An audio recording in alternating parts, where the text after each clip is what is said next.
I'm Brian Swanson from Kit Masters, and I'm going to demonstrate how our Gold-Top Rebuild Kit is solving some of the industry's problems with spring engaged fan clutches.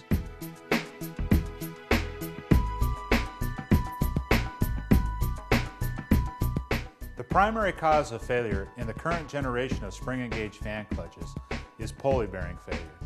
These pulley bearings are failing at a much higher than acceptable rate.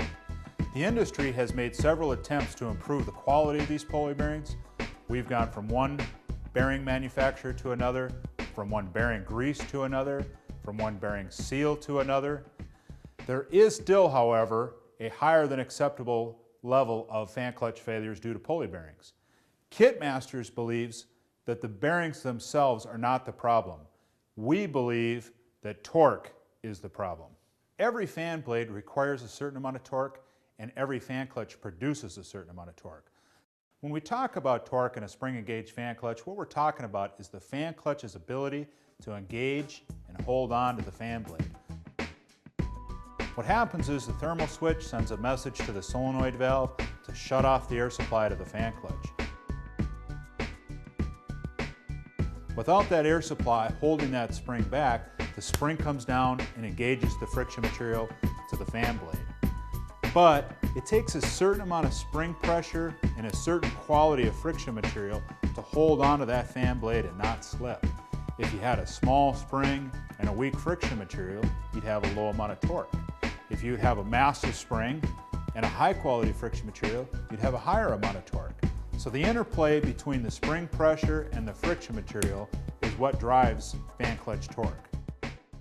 A current OE fan clutch design advertises 2,100 inch-pounds of torque. At the time this fan clutch was designed, the biggest fan blade in our industry was a 9-blade 28-inch fan. Unfortunately, diesel emission requirements happened at about the same time. As the emission requirements came into effect, the engines began to run hotter. The hotter running engines required bigger cooling packages. The bigger cooling packages meant bigger fan blades. We moved from a 9-blade 28-inch fan to a 9-blade 30, to a 9-blade 32, to an 11-blade 30, to an 11-blade 32, to an 11-blade 34, to an 11-blade 36-inch fan.